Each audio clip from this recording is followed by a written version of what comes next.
guys, Ryan Speaks Geek here once again, and today we're looking at another Titan Master for my Clash of the Titans series, and that is the bad boy of Omega Supreme.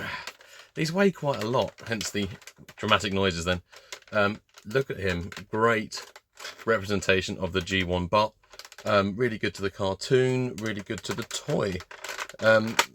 I really like this guy.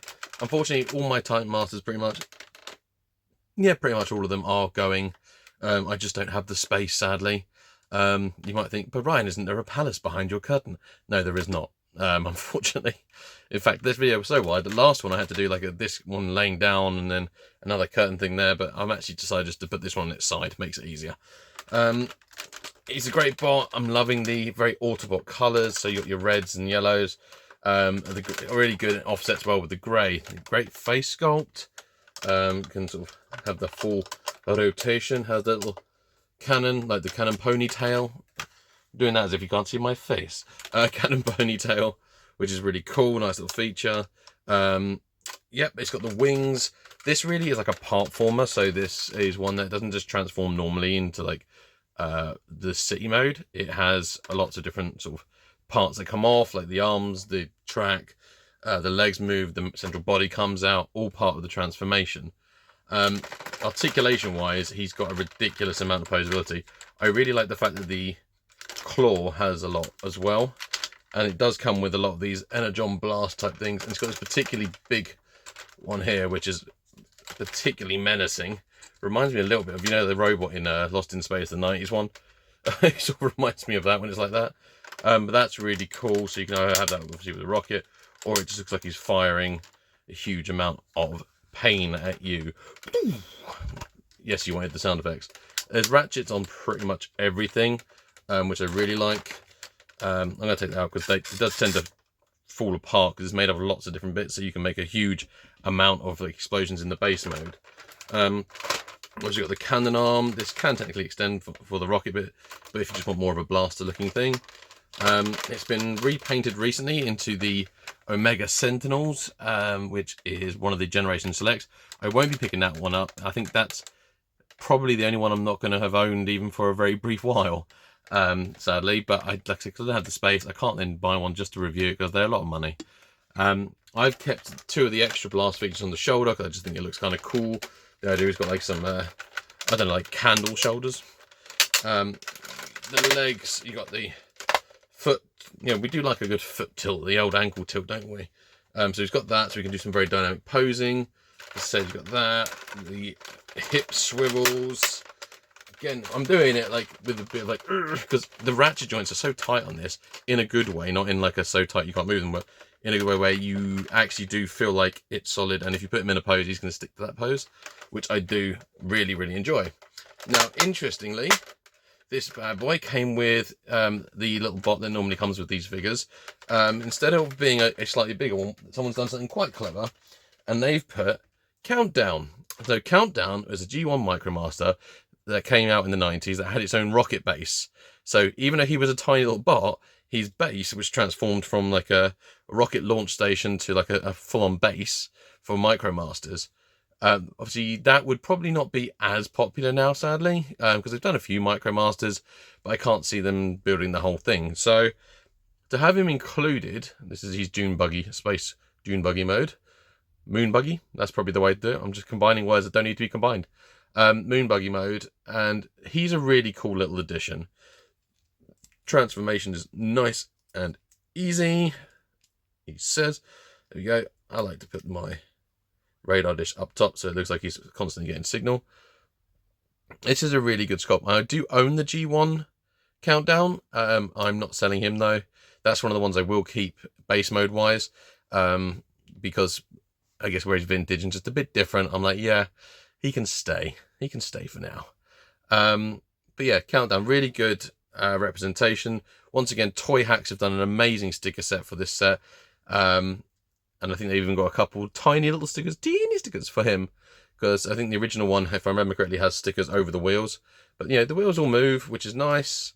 The radar dish is maneuverable.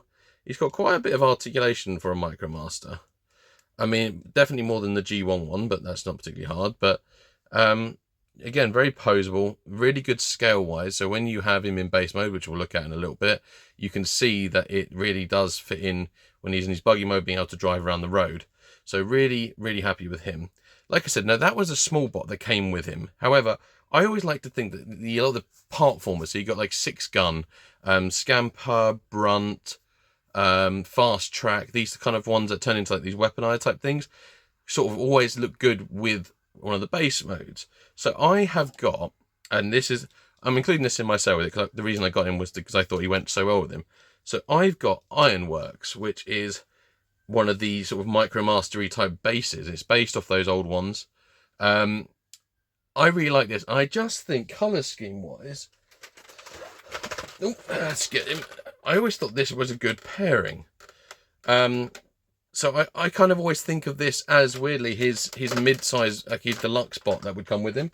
And it fits in nicely because obviously when he's in base mode, he can connect. He has all the ports to be able to do this. And he has a lot of different versions in his base mode. So I'm not going to talk too much about him because, like I said, he doesn't actually come with him. But I'm including him because I think if you're going to have a psychic bot for a Mega Supreme, which he didn't have in the G1, other than Countdown, that's not Micromaster scale, I think this is the one to have. It's applicable because of the color scheme. It's applicable because it's a base mode. So when you transform it, it's a base attachment to a Mega Supreme. So it expands your playset, makes your Autobot City just that little bit brighter. So yeah, but enough talking for the moment. Let's have a quick look in base mode. And I can show you some of the cool features. He does only have 2 official modes, which is his robot mode and his base mode. Lots of people have made different combinations and crazy things out of it, as they do. That's one of the beauties of Transformers, is that, you know, you can make your own versions and modes of things. So let's have a quick look at the base mode, and then we'll have some final thoughts on the figure.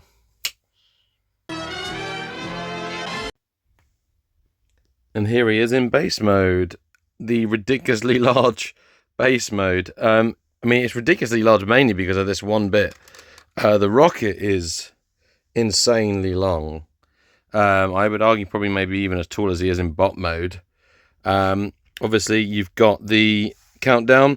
So if you wanted to, and you wanted to fill this with Micromaster scale figures, there is plenty of space to have this as a 2-way road. You've got loads of these little ports, which is good.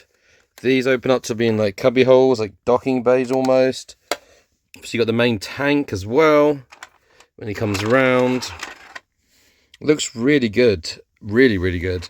Obviously you can open this up, and you know there's even a little space for the vehicle to countdown to park in.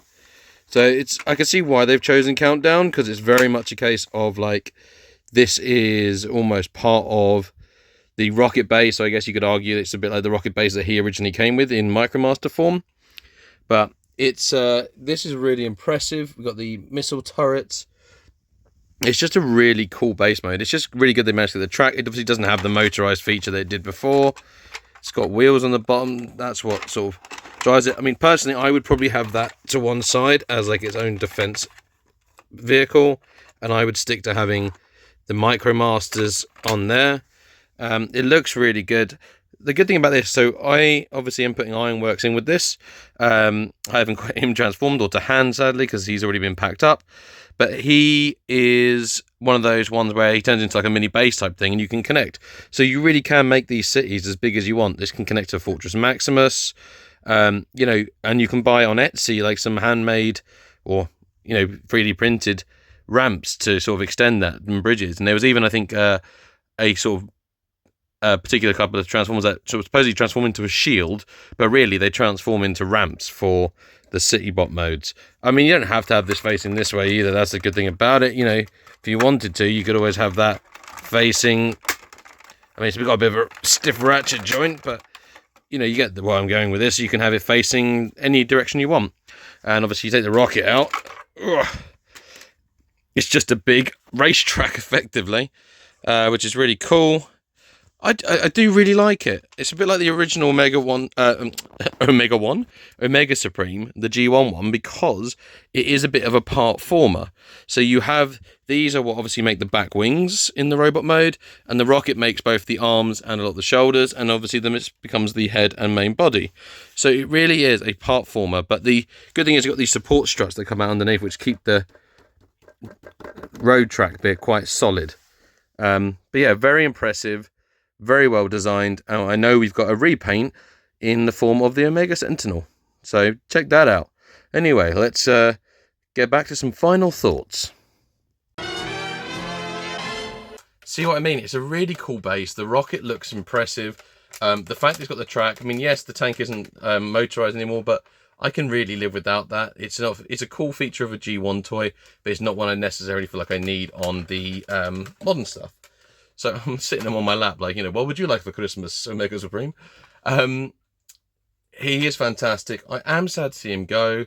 He was good to have against Trypticon. I forgot to take pictures of him with Trypticon before Trypticon went out the door. So what I will do is I'll end the review on just some pictures with him with maybe Metroplex, just because they sort of would work well together next to each other, so you can get an idea for scale as well.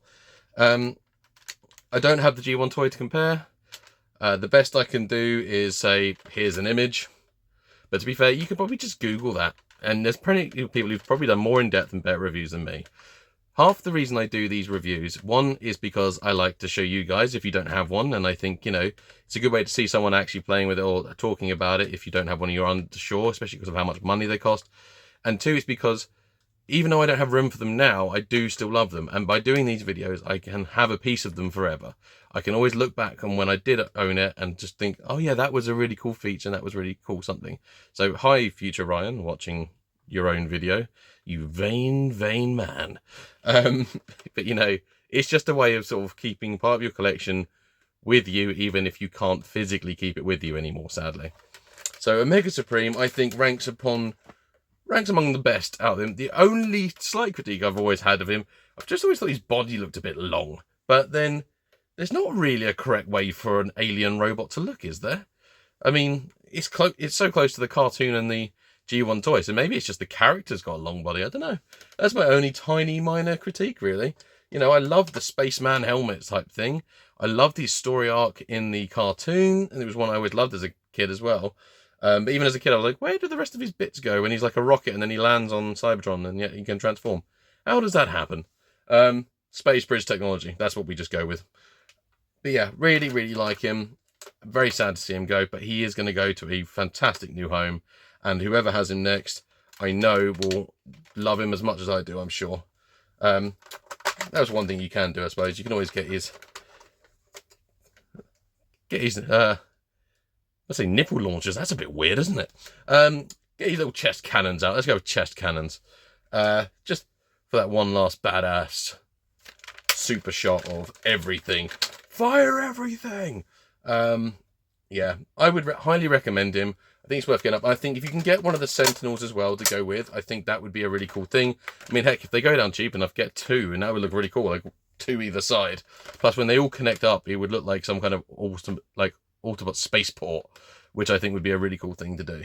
So yeah, that's all my thoughts on the Seige Omega Supreme. Highly recommend him. Sad to see him go, but he's been a lot of fun, and now he's going to be a lot of fun for someone else. Thank you very much for watching. We've got coming up next, I think we're going to do Black Zarek next, because he's my next on the chop block. And then we will do so we'll do Black Zarek, and then still to come we've got Fortress Maximus, Metroplex, and the Ark. I think that's all of them off the top of my head. I haven't got Nemesis. I might keep the Ark because of just keeping it in the spaceship mode and having all my Transformers in front of it. I kind of like that, the idea of him being the background. But the rest most likely will go, sadly. And Scorponok, or I might have already said that, but still. So they're the ones I'm going to review next. So keep an eye on the channel. Please do like, share, and subscribe. I do this purely for fun. Don't make any money or anything, as you can see by the view count. It's just a personal hobby and a way of keeping part of my collection alive. So thank you very much for your time, because your time is precious, and I will hopefully see you soon in another video. Take care, guys. Transformers.